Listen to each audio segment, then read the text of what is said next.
La digitalización de la información ha supuesto una revolución tanto en la vida cotidiana como a nivel industrial, debido a que mediante la misma la capacidad de almacenamiento y manejo de información ha aumentado drásticamente. Mi nombre es Daniel Toledo y a continuación observaremos conceptos sobre la modulación PCM. Los conceptos a analizar serán la modulación por codificación de pulso o PCM, la cuantización y codificación, digitalización, el rango dinámico, la eficiencia de la codificación, las ventajas y desventajas que ofrece la misma, la velocidad de PCM, el ancho de banda, la generación del PCM y el decodificador de subóptima, los efectos del ruido, la cuantización no uniforme y por último la modulación delta junto con su generación y detección y la delta adaptativa. A grandes rasgos, es posible definir la modulación PCM como un procedimiento de modulación en el cual se transforma una señal analógica en una señal digital. Este método fue inventado por un ingeniero británico llamado Alex Reeves en 1937 y es incluso hoy en día la forma estándar para la transmisión de archivos de audio en digital y computadoras mediante discos compactos y telefonía, entre otras aplicaciones. Para llevar a cabo la modulación PCM, se requiere primero cuantificar la señal utilizando modulación por amplitud, para posteriormente designar a cada nivel en cada tiempo de muestreo un código empleando código binario. Es por esto que recibe el nombre de modulación de código de pulsos y se denota como PCM. Una señal cuantizada es solo una aproximación a la señal analógica, esto puesto que la señal analógica abarca infinitos valores en un intervalo de tiempo. Lo que se busca es hacer corresponder un dígito a cada nivel de manera que exista una correspondencia uno a uno entre los niveles de un conjunto de enteros reales. Al final de esto es posible construir una tabla de valores con los valores enteros correspondientes a cada nivel. Sin embargo, puesto a que la cuantización es una señal discreta que intenta aproximarse a una señal continua en el tiempo, las diferencias entre los niveles de las señales analógicas y cuantizadas conducen a una incertidumbre, la cual conocemos como ruido de cuantización. El ruido de cuantización depende directamente del número de valores discretos que se subdivide en el intervalo de medición. Y es posible aumentarlo mediante el incremento de niveles tomados en un intervalo de tiempo. Sin embargo, para aumentar los niveles se requiere de un mayor ancho de banda. Por lo tanto, podría definirse entonces la digitalización como un proceso de tres etapas en la cual la primera sería la fase de muestreo, etapa en la cual se toman muestras de la señal analógica en un intervalo de tiempo. La segunda etapa, de cuantización, en la cual se mide el valor de muestra y se le asigna un valor. Y por último, la etapa de codificación, a la cual a cada valor de la muestra se le asigna su valor correspondiente, pero en código binario. Algunos valores notables a tener en cuenta son el rango dinámico o la eficiencia de codificación. Al rango dinámico también lo conocemos como intervalo dinámico y se denota como dr. Es una relación que existe entre la magnitud más grande posible a la magnitud más pequeña, la cual normalmente suele tomarse en cuenta como la resolución de nuestro instrumento. Puede expresarse de la siguiente forma. Rango dinámico es igual al valor máximo entre la resolución o valor mínimo. La misma puede expresarse también en decibeles como se expresa en la diapositiva. Por otra parte, la eficiencia de codificación mide qué tan eficientemente se ha utilizado el código PCM, puesto que esta es la relación entre el número mínimo de bits requerido y el número de bits reales utilizados en un intervalo específico para lograr el intervalo dinámico. Como podemos observar, la modulación por codificación de pulsos ofrece distintas ventajas, como lo pueden ser el hecho de que ahora las señales pueden almacenarse y ponerse en la escala de tiempo. A su vez, es posible utilizar código eficientemente para evitar la repetición de información binaria. Son sistemas menos sensibles al ruido e interferencias de comunicación. Y debido a que toda la información se encuentra contenida en un código, a grandes distancias es posible enviar la información, puesto que ésta puede ser recreada desde cero mediante las repetidoras. Por supuesto, ningún sistema es ideal y acarrean desventajas consigo. Las desventajas correspondientes a los sistemas de PCM suelen estar relacionadas a que son sistemas que siempre suelen ser más costosos y complejos en su implementación. Y por supuesto, la principal desventaja de los sistemas PCM es el gran ancho de banda requerido con respecto al ancho de banda de la señal analógica original. Sin embargo, teniendo en cuenta las ventajas que esto ofrecen, hacen que el sistema PCM sea de los más utilizados en los sistemas de comunicación. La velocidad de línea es meramente la frecuencia con la cual el tren de pulso sale y es entregado de manera síncrona. Es decir, representa la velocidad con la cual los bits se envían a la línea de transmisión y son entregados al receptor. Es posible determinar la frecuencia de muestreo mediante el inverso del periodo y también puede llegar a determinarse la tasa de bits. Esto tan solo con multiplicar el número de nivel por la frecuencia del sistema.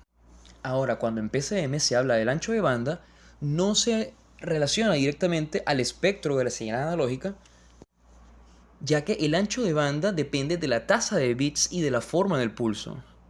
Se observa a continuación cómo el ancho de banda siempre es proporcional al número de bits. A continuación se puede observar un diagrama de bloques correspondiente a un sistema generador de PCM. Se puede notar que en su entrada llega la señal analógica y mediante el uso de sistemas de muestreo, generadores de rampa, comparadores y un contador binario, se obtiene a su salida la señal de PCM.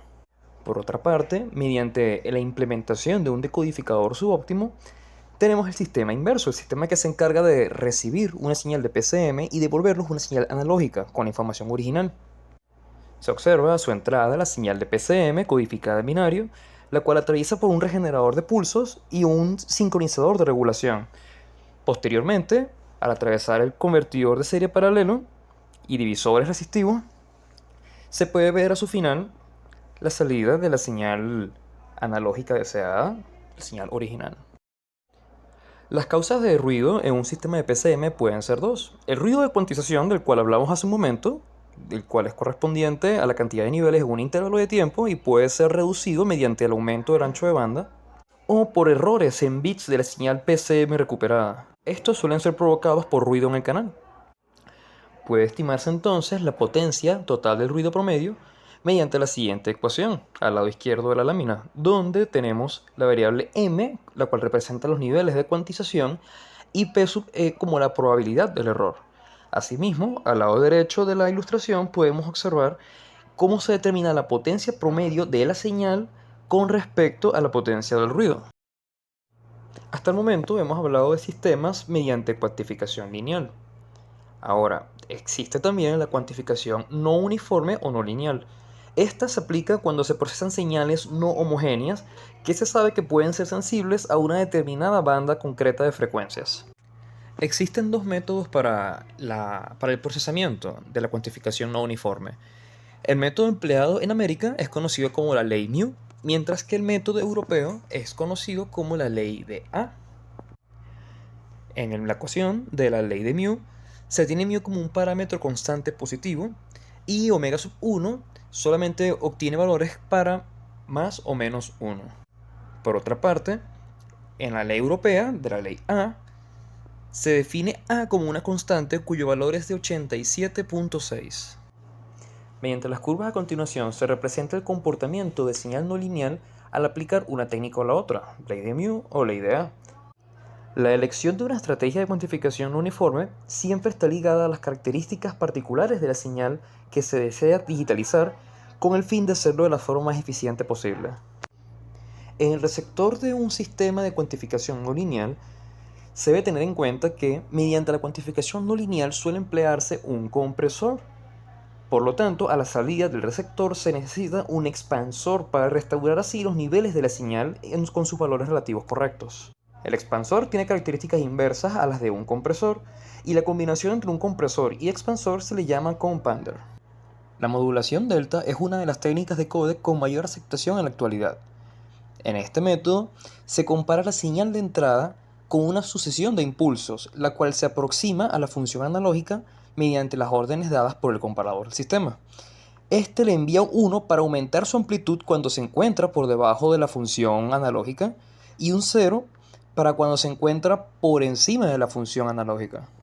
Esto con el fin de realizar una aproximación más fidedigna y sucede para cada intervalo de tiempo en el cual se emplea un muestreo. En esta, la diferencia entre la entrada y la aproximación es cuantificada en solo dos niveles de más o menos delta, correspondiendo a la diferencia positiva o negativa. Si la aproximación cae por debajo de la señal, es entonces incrementada en delta. Y la señal no varía muy rápidamente entre una muestra y otra. Alguna de las ventajas que esto ofrece es que permite seguir señales de cualquier amplitud, ya que no se requiere sincronismo de palabra. A su vez, el equipo transmisor y el receptor son muy sencillos. Sin embargo, entre las desventajas podemos notar que presenta ruido granular, sobrecarga dependiente transitoria. A su vez, necesita una frecuencia de muestreo que es varias veces superior a la frecuencia de Nyquist, esto para que la predicción del valor anterior sea apropiada. Además, si se realiza TDM, cada canal requerirá de un receptor separado. Sin embargo, teniendo en cuenta estas desventajas, surge la modulación delta adaptativa. Esta es una forma refinada de la modulación delta, ya que resuelve el ruido granular y la sobrecarga dependiente. La diferencia que tiene es que en esta el tamaño de paso es variable, de acuerdo con la señal de entrada, mientras que en la modulación delta este tiene un valor fijo. En el circuito receptor se cuenta con la parte de control. En esta parte se controla el tamaño de la señal de entrada. Y en la segunda parte se encuentra el circuito acumulador, el cual recrea la señal escalera y mediante un filtro pasabajos la suaviza.